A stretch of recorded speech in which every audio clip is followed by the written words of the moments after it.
Today on Straight Talk Africa, each day, according to the World Bank and others, more than 41,000 girls worldwide are married while still children. This often before they are physically and emotionally ready to become wives and mothers. Child marriages are incredibly costly to families and society at large.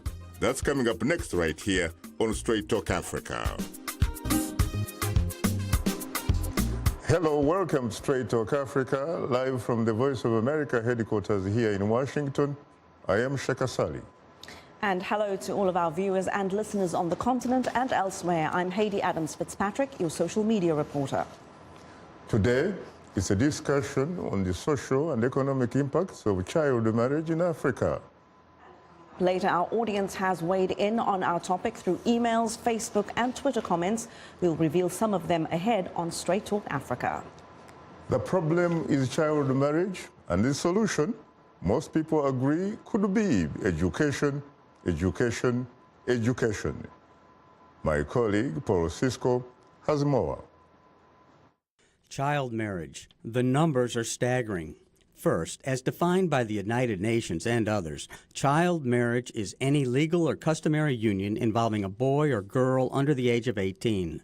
Child marriages endanger the lives of child brides in countless ways. Furthermore, child marriage is universally considered a clear violation of human rights, an impediment to social and economic development. It is rooted in gender inequality.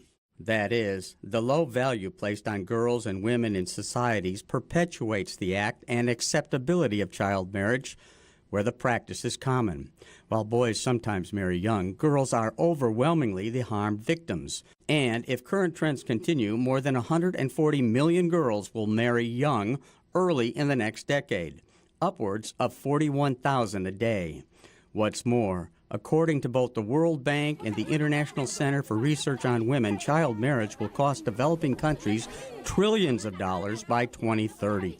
Trillions of dollars. In contrast, ending child marriages would have a very positive impact on the educational attainment of girls and their children, while contributing to women having fewer children later in life, significantly increasing their overall earnings and household welfare. Girls marry young for economic and cultural reasons, negatively impacting their health, the health of their children, and greatly minimizes their educational opportunities and potential for earning. The negative health and social impacts of child marriages are incalculable. Conversely, solutions to ending child marriage are, in theory and practice, apparent: increased and improved education and educational opportunities, government legislation prohibiting child marriages, and community-based projects and initiatives for girls aimed at establishing gender equality throughout the village, the nation, and everywhere. Want more? Child marriage is the likely cause of 3 in 4 girls becoming mothers before the age of 18. Child marriage greatly reduces the likelihood of girls completing secondary school. Child marriage reduces the future earnings of child brides by 9%. Child brides have less decision-making abilities in the household and face higher risks of violence. And the children of child marriages reduces the child's years of schooling, dramatically increases under 5 stunting, and many other health risks, including premature death. Societally, bringing an end to child marriage and reducing early childbearing could reduce fertility and population growth by as much as 1/10 in parts of the world. While child marriages are truly a global problem, of the world's top 20 countries with the highest rates of child marriages, at least 18 are in Africa. Paul Cisco, VOA News, Washington. Thanks, Paul, for that report. Joining us here in our VOA studio is my distinguished guest, Dr. Quentin Wardon, lead economist, education and global practice at the World Bank Group. Well, I have to say, frankly, that I'm profoundly honored and exceedingly humbled to have the opportunity to host you for the first time on Straight Talk Africa. Thank you so much for inviting me. You're most welcome, sir. And Sekonde Nimenya, MBA, author, motivational speaker and diversity advocate. She joins us live via Skype from Seattle, Washington. It's a pleasure, Sekonde, to host you for the first time on Straight Talk Africa. Thank you for having me. You're most welcome. Later in the program, we'll give you, our audience, a chance to call in with your question or comment. The number to call is 202-619-3111. The US country code is 1. Let me come to you immediately. From the package we just watched, it looks like the problem with child marriage is most acute in Africa. Why? First, let me tell you that you are correct. The problem is nowadays most acute in sub-Saharan Africa. It used to be 10, 15 years ago that the share of girls marrying before the age of 18 was higher in South Asia than in sub-Saharan Africa. But India, and the data was released just a few days ago, has made tremendous progress in reducing the prevalence of child marriage. And so today, new numbers will come up soon, but indeed, the problem seems to be the most acute in sub-Saharan Africa. How did India and the other Asian countries do that?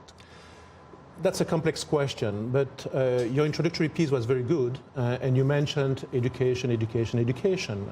India has made a lot of progress in indeed providing education opportunities for girls. The country is also developing very rapidly, and poverty is one of the factors that does lead to child marriage. So it will be difficult to give a very complete answer as to why India did so well, but in Africa there is progress.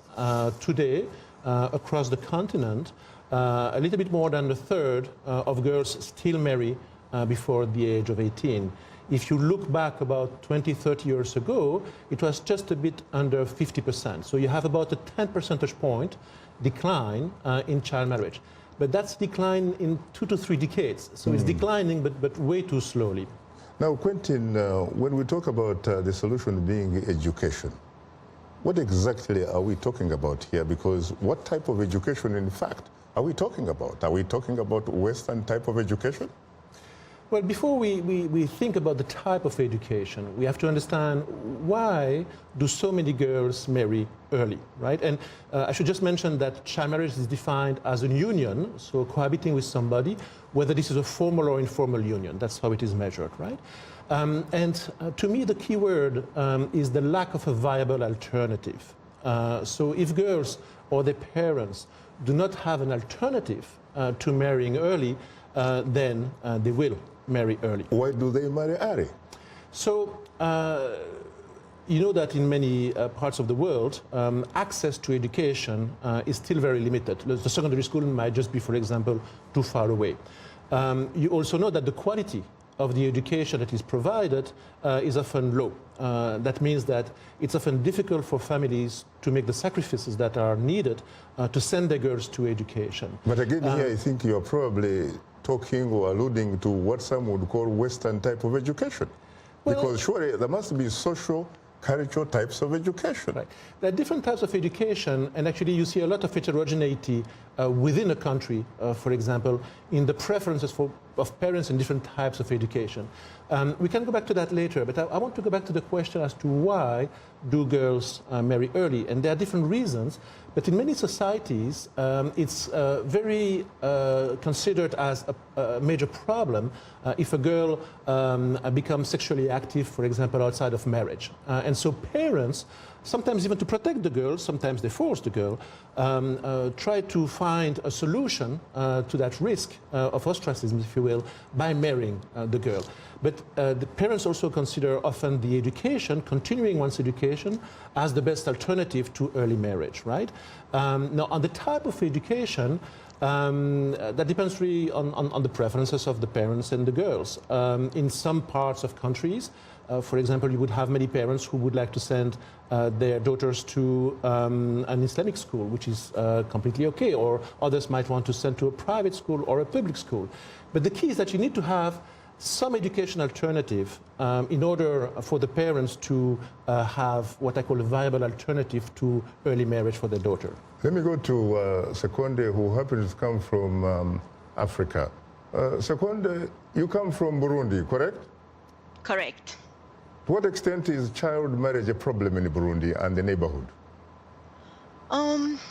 So from what I grew up seeing and what I saw when I was a child myself going to primary school, like Quentin said, it was the lack of access to school, first in terms of fees, because you had to pay fees, and then sometimes parents had no other alternative than marry girls young and send boys to school. So sometimes families, when they could not afford fees for all their children, they would favor boys over girls. The other problem was going to school so far away and walking miles and miles, and girls would encounter men, sometimes older men, and who would impregnate them, and then that would become a problem for the whole family, and even the community would ostracize that family, and the family would be forced to send the girl to marry somebody, anybody, just to, to get away from the social shaming. So, like example, when I was in 6th grade, some of my friends got pregnant, and they would drop out of school voluntarily or involuntarily, or get expelled and never go back to school. So their lives stopped right there, and they would become mothers, young mothers, take care of a family, and that was really a problem. And today, more or less, Burundi had made some progress in terms of child marriage, but the problem still being poverty and families not being able to afford education for all their children, and girls, even when they're not forced, they still marry young, just to as an economic step forward, I would say. You're talking about education again. Of course, someone will say you are really talking about Western type of education. There are other types of education that are found in situations where the mode of production, for example, is cultivating the land and taking care of the cattle. What about the issue of the mode of production? To what extent does that perhaps also affect early child marriage? Are you talking about different modes of educating girls and boys for that extent? Yes, especially given the type of mode of production that obtain in a country like Burundi, Uganda, and most of sub-Saharan Africa, really, which is very rural, not industrial type of countries. I mean, you have to have the basic education and teach children and who will become adults to read and write. So the basic mode of education is still school as we know it today. Back in the day, families would send their kids to catechism school, for instance, to learn the basic writing and reading. But today, that's not enough. Catechism school is not enough.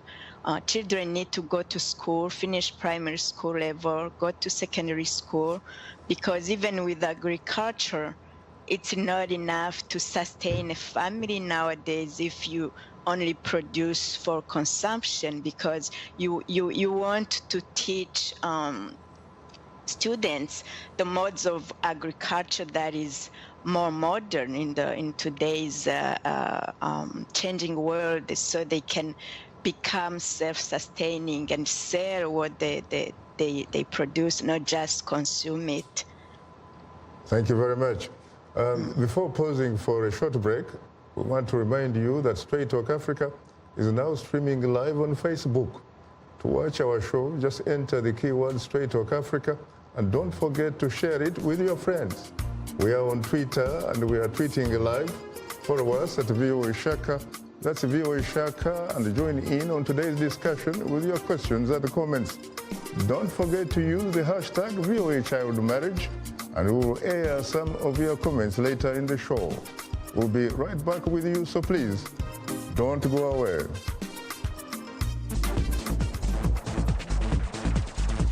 We are able to touch on things that are important to people on an everyday basis. We hope that our viewers are getting inspired when they watch our show. They're getting a view of the world from a different perspective, things that perhaps are not in their immediate vicinity. Today, I could put in on the show something that is a little different, a little unique, and this gives me that, inspiration to come to work. This is Straight Talk Africa on the Voice of America. What is your opinion about today's topic? Call us at 202-619-3111. U.S. country code 1. When you call, remember the following. Ask only one question. Keep your comment brief and turn down the volume on your radio or television. Now let's return to Straight Talk Africa.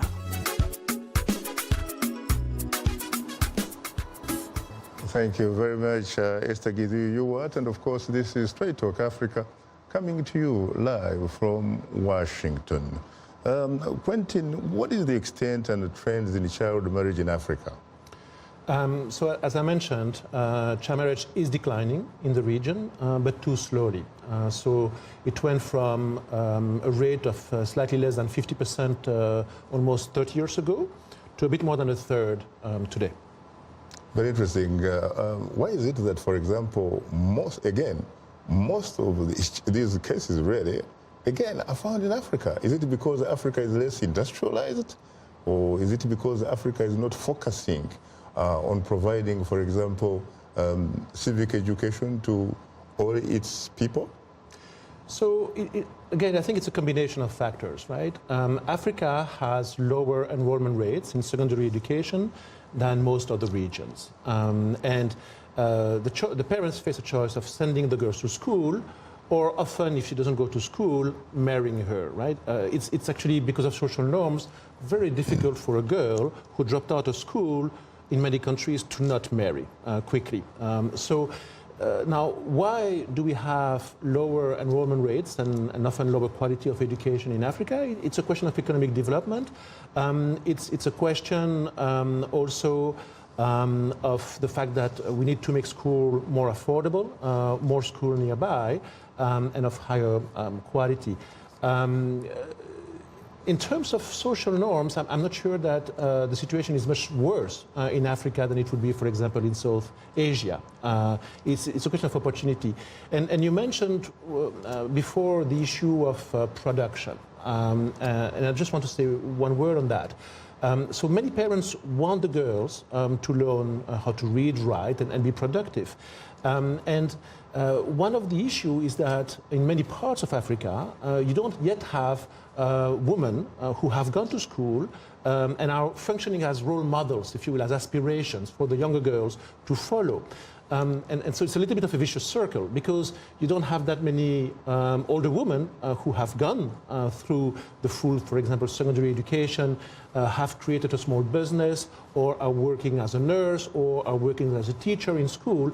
You need to have that also to show the benefits of educating the girls and not marrying early. And so it's a transition. It's happening, but fairly slowly still in many parts of the region. You know, for my generation, and I was born and grew up in Uganda, it was very difficult really for most people to have access to education.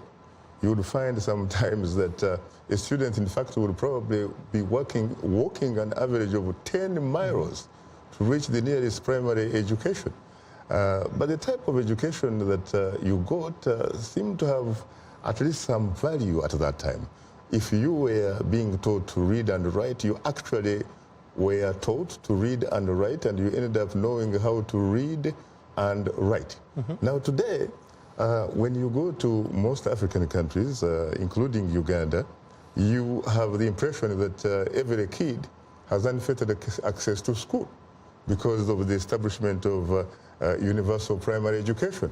And yet, when you look at the rate of dropouts, when you look at the rate of functional illiteracy, you can't believe it. Yes. No, you're correct. I mean, the World Bank actually released a few months ago a report on education. It's called the World Development Report. And the title or the message of the report is the crisis in learning. So it's not enough to get the girls in school or the boys. You have actually to also ensure that they are learning, right? And when you look at the data, for example, when you have surveys asking parents, why did your boy or your daughter drop out of school? The two responses for both together that come most prominently is cost, and then the lack of interest, which actually relates to the lack of learning. For girls, though, child marriage comes in as very, very strong in terms of leading girls to drop out of school. And that's why there's such a strong link between enabling girls to remain in school and avoiding child marriage. But we do have to improve quality, which will provide more motivation for parents and children to make the sacrifice to stay in school and learn. Seconde, when you look at a lot of budgets of a lot of these African countries, you will find that most resources are allocated to defense and national security. We're talking about buying tanks, buying artillery, air force, and what have you. And yet, clearly, if any country really is thinking about security, they probably should be pouring resources in education. Education. How do you react to that? Yes, you are correct. I mean, those funds, those funding, even when international agencies go to those countries, developing countries, to fund some of the projects, and they should really be looking where the money is going and how it's getting spent, and is there any accountability? Is the expected impact being met? So budgets should definitely be allocated to developing, especially rural areas. Education is still a challenge, even with the universal education that you were talking about. I know for a fact that even when it's free, and you have example 100 students in one classroom, a ratio of 1 by 100, that's just unsustainable, and the quality of learning is not there. So even though education might be today, a basic education might be free, the quality is something else to look at. So those are other challenges that develop from the universal education. So funds definitely shouldn't be allocated to the military.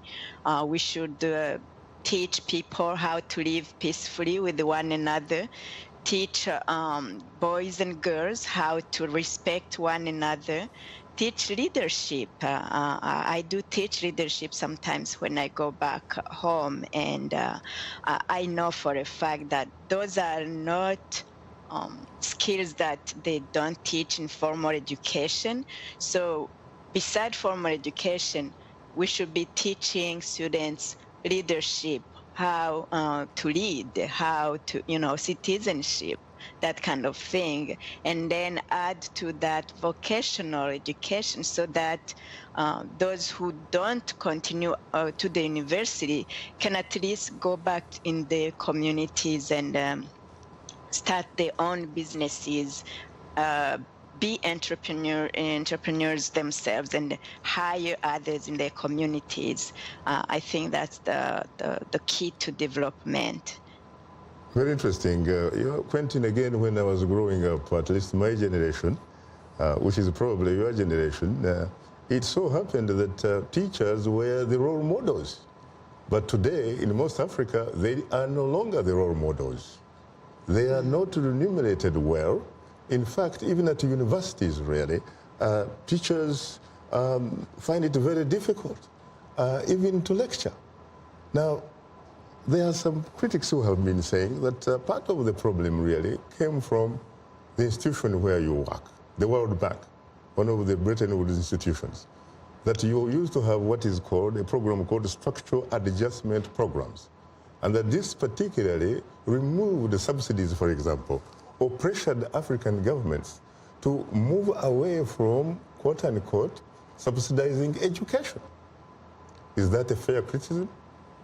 Actually, I mean, the World Bank is very, very vocal in advocating support, not only for education, but also for health, for labor market policies, and so on. We are currently embarked in what is called a Human Capital Project to actually make the case much more strongly in favor of investments in those areas. I could give you one statistic as to why we need to invest in this. So in a few weeks, we are going to release a report on the changing wealth of nations.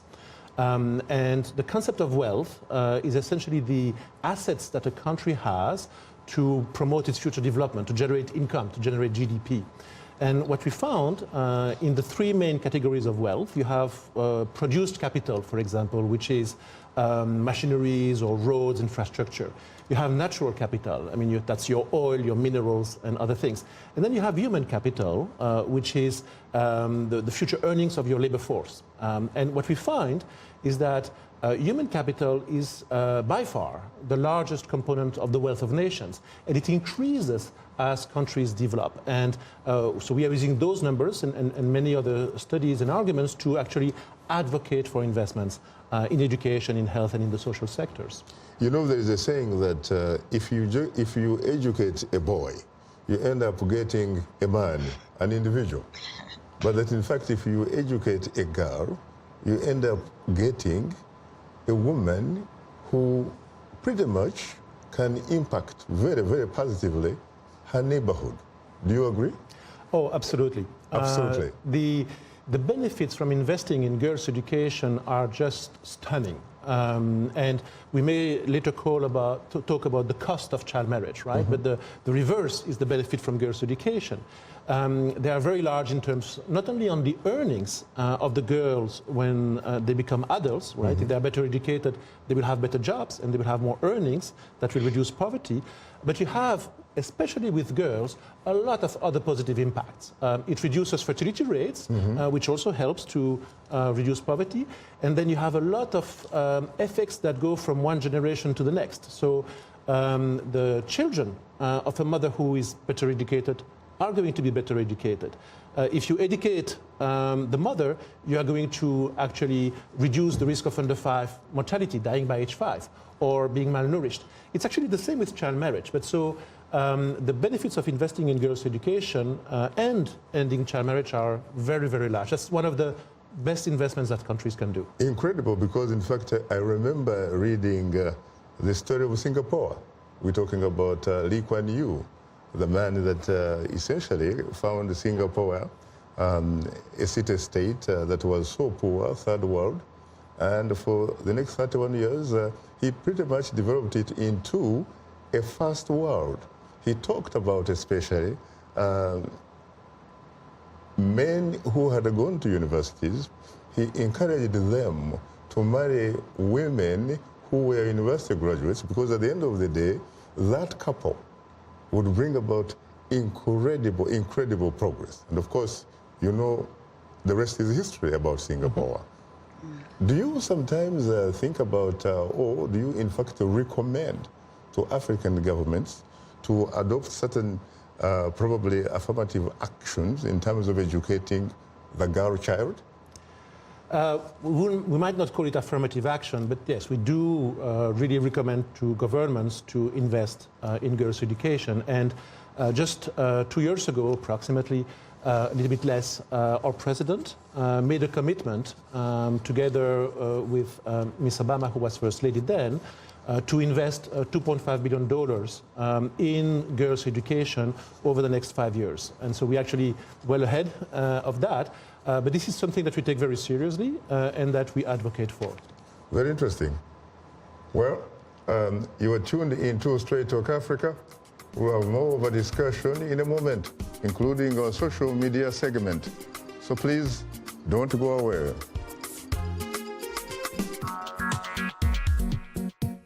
Like Voice of America on Facebook. Follow VOA on Twitter.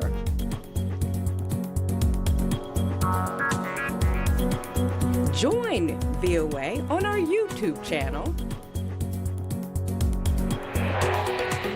Like, follow, join VOA.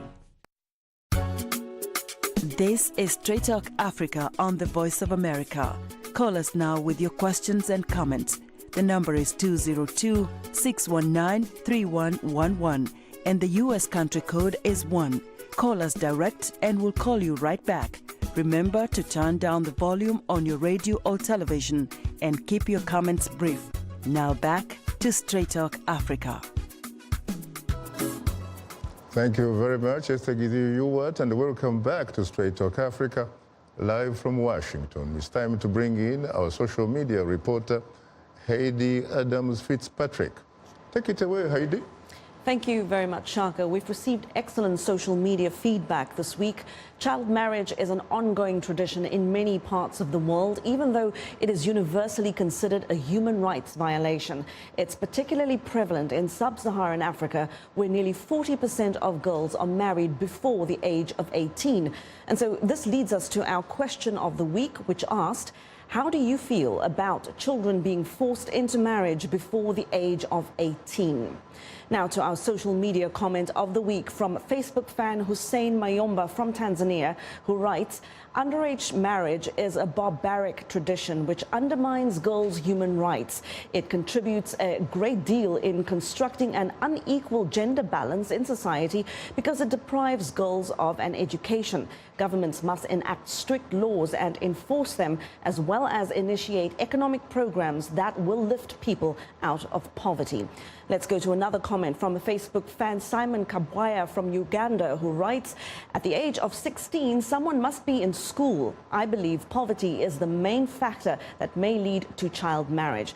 Personally, I believe marrying someone off at the age of 16 or 17 is wrong and should be against the law. Parents should encourage their daughters to go to school rather than marrying them off. And our last Facebook comment comes from Mohammed Ahmed Mansour in Liberia, who writes, poverty and illiteracy is responsible for child marriage. I think parents should learn and take care of their children to avoid them being forced into early marriage. Parents should acknowledge that a girl's education is the best investment. Now, a reminder for you that we appreciate all of the audience feedback. If you are a new fan, drop us a line at africatv@voanews.com. And to comment on our Facebook page, just enter the keywords Straight Talk Africa. Be sure to visit us online at voaafrica.com. To join our YouTube channel, sign up to VOA TV2 Africa. Follow us on Twitter at VOA Shaka. Straight Talk Africa streams live every Wednesday on Facebook, or simply go to VOA's Straight Talk Africa TV program page that's on our website. And to watch us live on your mobile device, download the VOA mobile app. Now let's take a look at what's on tap for next week's program.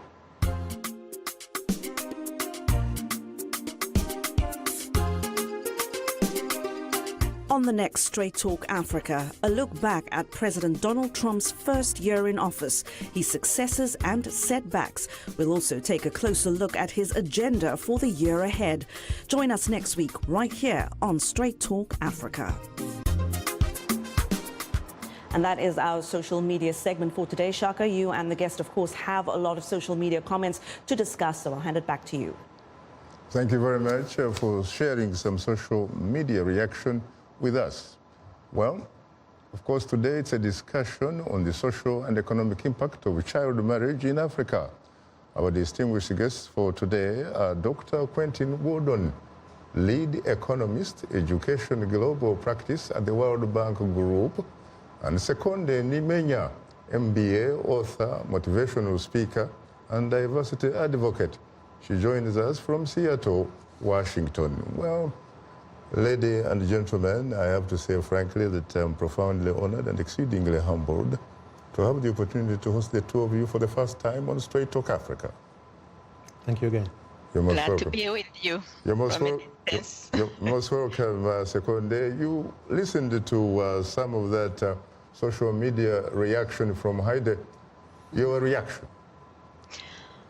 They are absolutely correct. One said that governments should be able to stop child marriage, and indeed they should, and they should legislate and enforce the legislation, as well as have programs that give incentives for families to keep girls in school and keep girls and boys, really everybody in school, and finish school instead of putting out girls to get married.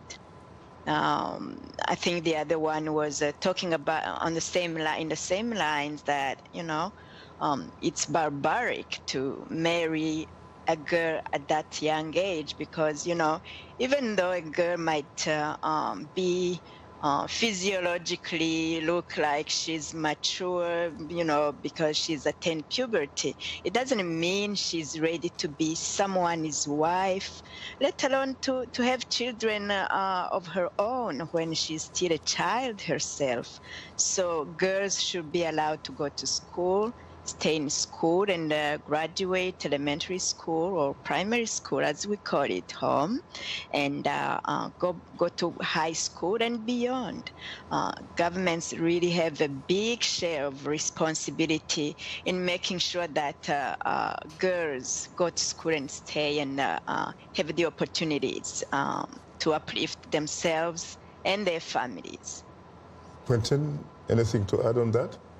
No, I essentially agree. I mean, what maybe I should add is that if you think about it, there are two types of costs or consequences of child marriage. I mean, the most important is that it deprives the girls, and often their children, of a lot of opportunities in life. I mean, there are consequences in many domains. Mm-hmm. But child marriage has often been considered as a social, between quotes, issue.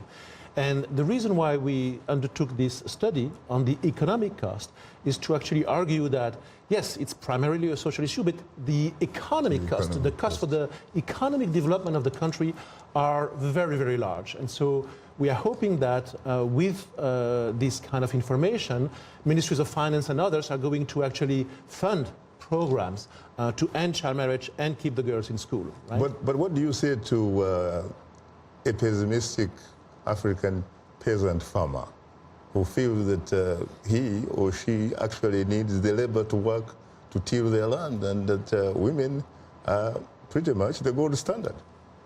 Well, I mean, you have a lot of constraints, and some of the callers or commenters on social media mentioned that poverty is one of the drivers of child marriage, right? And that African farmer might actually be living in poverty and has constraints, right? Has to farm the land and grow food just to survive. So, I mean, you cannot negate that. You also need to have interventions that help people emerge from poverty. When you look actually at the incidence of child marriage between the very poor and the better off, there is a dramatic difference in all the countries, right. Essentially. So, I mean, you need to keep the girls in school, you need to implement laws, you need to have specific programs targeting girls so that they stay in school, but you need to do many other things as well, right, so that it's feasible for the parents, indeed, to send the girls to school. I know that you spent some time last year in the early part of December in a country that was once called by British Prime Minister Winston Churchill as the Pearl of Africa. We're talking about Uganda here. Do you have any report card about that? Do you have a report card? Well, so we did a global study on the economic impacts of child marriage, and now we are doing a number of country studies. So the first one we released was for the Dominican Republic, and the second one was actually for Uganda. And so we had very good discussions there. This was in December, sharing the findings, both with government officials, but also with civil society organizations. And the next step is to try to think about, okay, how can we help? Right? The World Bank has different projects in Uganda, some existing, some are in preparation, and we are trying to indeed see how the findings from this study, and also more generally the finding from the evidence worldwide as to what works to keep girls in schools and avoid them to be married could be done. There are actually interesting examples in Uganda itself of projects that have worked to help those girls. As a matter of fact, the next question was, what's the actual scale of the problem in Uganda? Well, in Uganda, you have, according to the latest data available, which dates back to 2011, slightly more than 1 in 3 girls marrying before the age of 18. So this is large. It's about the same level as what you would have for Africa as a whole. Mm-hmm. How did you arrive at some of those costs? How did I arrive at? Some of those costs. Oh, the costs. So the costs are a little bit different, right? So we computed that for Uganda alone, between now and 2030, which is the end date for the Sustainable Development Goals, if we could end up child marriage today, we would have billions of dollars in benefits for the population. In terms of how we arrived to that, it's a little bit technical, but I could mention perhaps 2 or 3 things. Mm-hmm. The largest benefit for the population, and that's true for Uganda, but it's true for other countries as well. So the largest economic benefit from ending child marriage comes from lower fertility rates. So if you end child marriage in many countries, you would reduce the number of children that mothers have by about 10%, and you would reduce population growth. And so if you reduce population growth and you have the same level of economic growth, then GDP per capita or other measures are going to rise. So you're going to improve the standards of living of the population. So the effects are very, very large. That's the first one. The second one is through education. And it is the fact that if you end child marriage, not all girls will go to secondary school, but more will go to secondary school. And you can compute how much more they would earn as adults. And that gives you another big economic benefits, higher earnings for the girls and their families. And I want to mention 3 other costs, if I can, or benefits. One is through the impact of child marriage, and especially early childbearing, which is often a consequence of child marriage. That's having a child before you are 18 years of age as a mother, right? You can show that if a mother has a child before 18 years of age, the risk for that child of dying by age 5 and the risk for that child of being malnourished are much higher, even after controlling for many other things, including poverty, right? And so you can put a value on that. And the last thing in terms of benefits that you have, large economic benefits, is for the government. And here is the point. See, if you reduce fertility rates, the number of children that women have, you reduce population growth, so we reduce the cost for government of providing services to the population, whether it's education, whether it's electricity, whether it's health, and so on. And so we computed the cost for education, right? You have fewer children coming into the system because population growth is smaller. And so you have large savings for the state budget that could be reinvested in improving the quality. So that's another benefit in terms of economic costs or benefits from child marriage and ending the practice. So you believe that population, like reducing population growth is a positive? Yes. There are a lot of leaders on the African continent who will say to the contrary. Africa has plenty of territory. It actually needs more people than it has now, because they look at places like Japan, for example, and they look at the population, and they say, wait a minute, this is one of the richest countries in the world. It has a lot of people, even though it has less territory than us. Right. So, I mean, there's a lot of talk about what is called a demographic dividend, and this is an important concept. If you manage, especially for countries in Africa, to reduce population growth, you are going to improve standards of living, and you're also going to increase the capacity of governments and the people themselves to invest, including in education, in health, and so on. And so with a better educated younger population, you're going to have large benefits down the road. And so, yes, we are convinced that in most countries that have high fertility rates, high rates of population growth, it makes a lot of sense to try to reduce those rates, to improve standards of living, and unlock the economic potential of the population. Seconde, do you agree with Quentin on that issue of reduction of population growth as being a positive in Africa? I think it's a positive, provided that there is a control, controlling births, that families know that you cannot have all the children God created in you. You can have a certain number that you will sustain, and you're able to educate and raise and put them through school and until they become adults. Otherwise, if everybody has as many children as they can, then the consequences are what we're seeing today.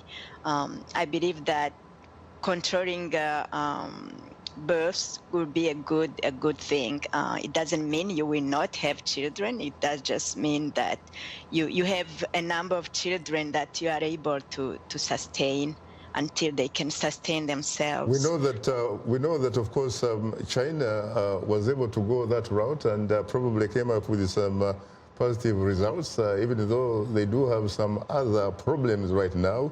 They could, in fact, be thinking about importing women for their men. How do you negotiate that culturally, around cultures, really? Culturally, of course, culturally, it's going to be a challenge at first, because this is anything that's new. People would resist to change, but with education, and when I say education, it's both formal and informal. And one of the good things about keeping girls in school longer, they will not only get an education until they, graduate, provide for themselves, but they also delay marriage, which delays having children. And when they have children and they are professionals in their own fields, they know you cannot just have all the children you have. They will actually be able to control both themselves and have a number of children they can sustain, and their children would replicate the same thing, and then the change would take effect in the following generations.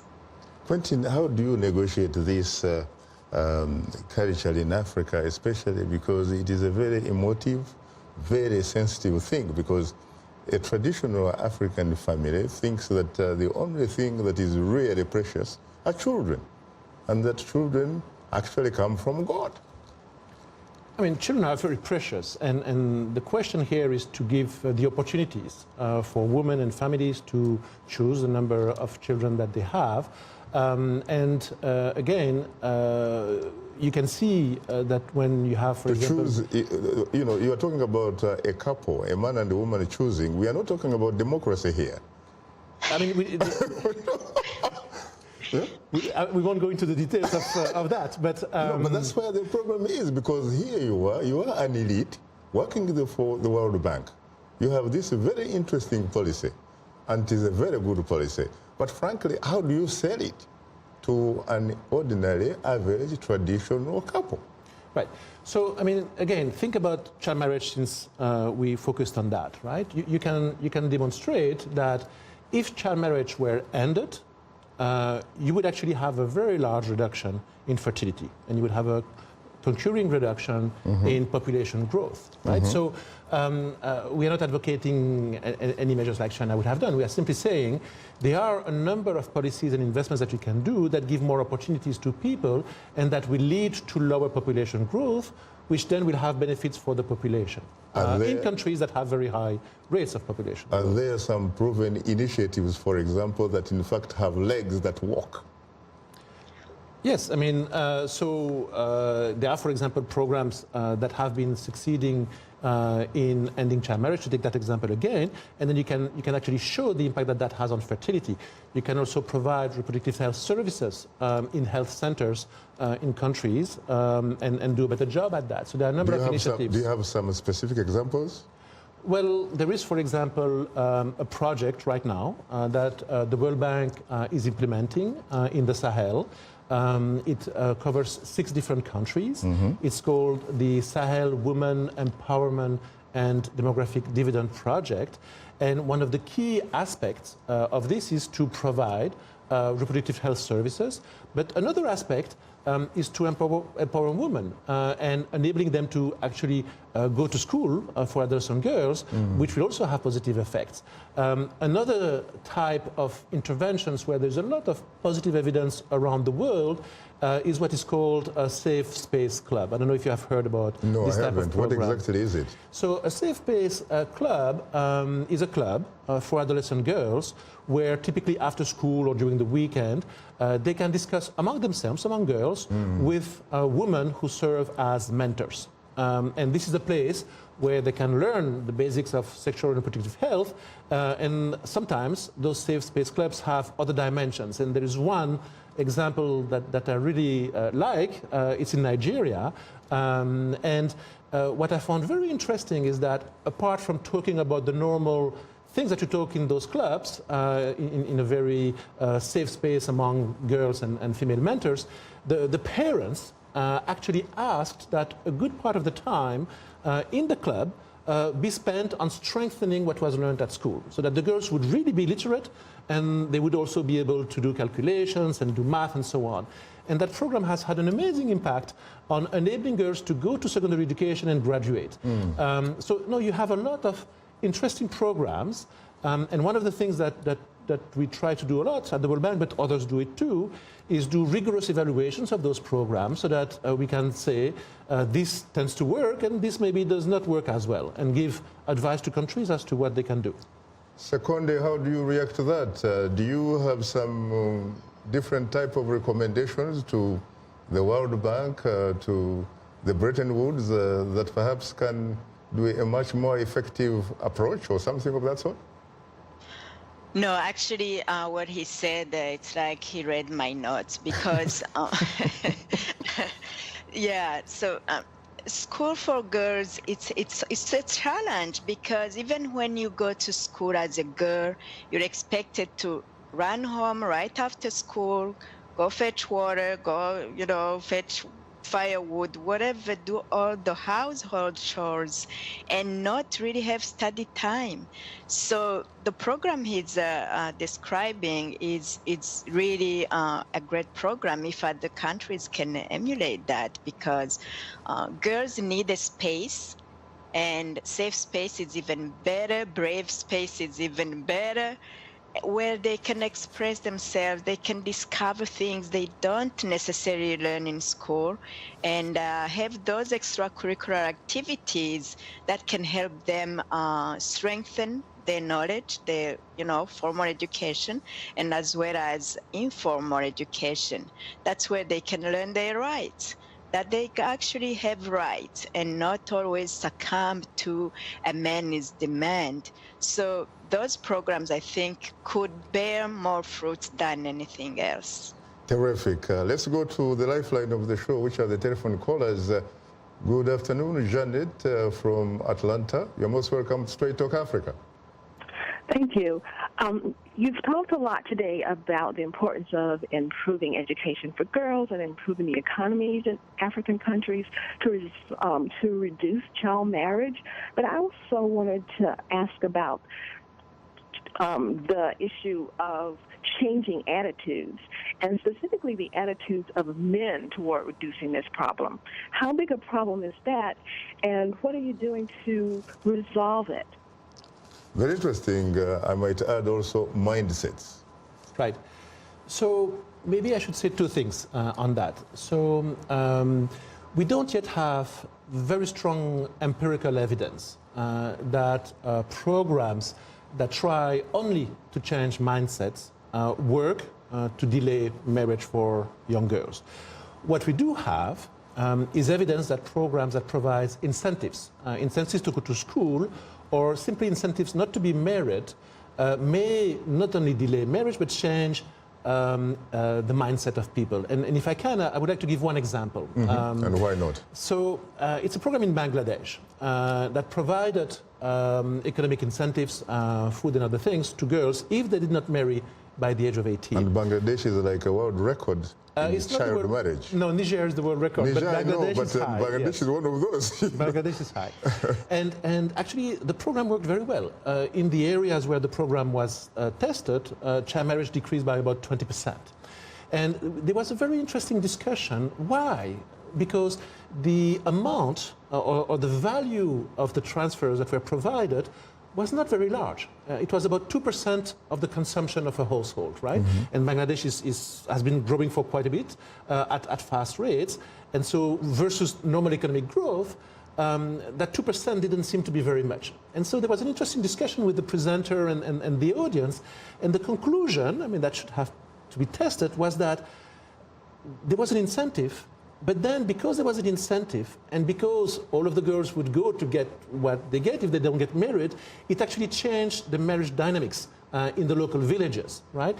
And so there was a tipping point, meaning that it was, yes, an incentive, and often you need these kind of incentives, but then because that changes the behaviors of many girls and parents within the village or the area, then you have a change of mindsets.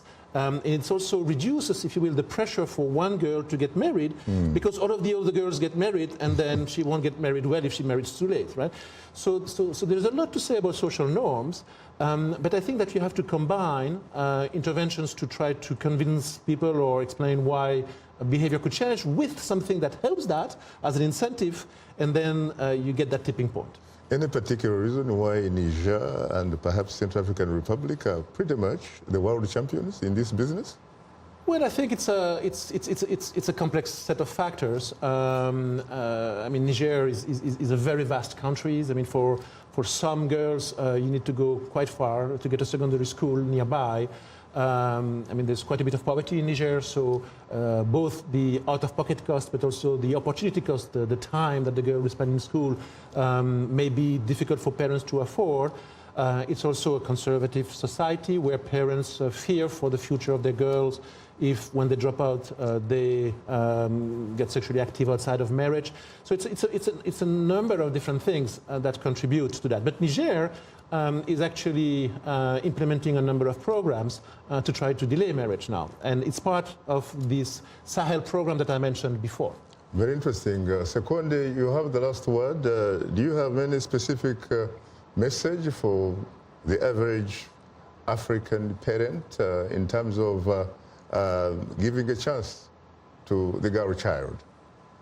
Yeah, I think keeping a girl in school and letting her finish school would reap more benefits for the parents and the community overall and the country really if she becomes somebody other than just a housewife going into child marriage and having many children before she's even mature enough to handle the responsibility. I used to say that, you know, if because the incentive for parents sometimes is the dowry, depending on the culture, that's paid when a girl gets married. So because again, economic reasons, that could be the cash incentive for them or cows, depending on the culture or a combination. But if you delay, maybe you get 2 cows instead of 1 if she's educated. How about that for an incentive? So keep girls in school and let her learn, and she will become a world changer. Very interesting, very interesting. Well, on that note, thanks to my distinguished guests, Dr. Quentin Wodon and Sekonde Nimenya. Thanks to our affiliate stations, along with our viewers and listeners. For many of our Voice of America radio affiliates, Learning English is coming up next. And tomorrow morning's Daybreak Africa with James Bate. On behalf of the Voice of America, thanks for tuning into Straight Talk Africa. In the meantime, get better, not bitter Africa. And please remember to keep the African hopes alive.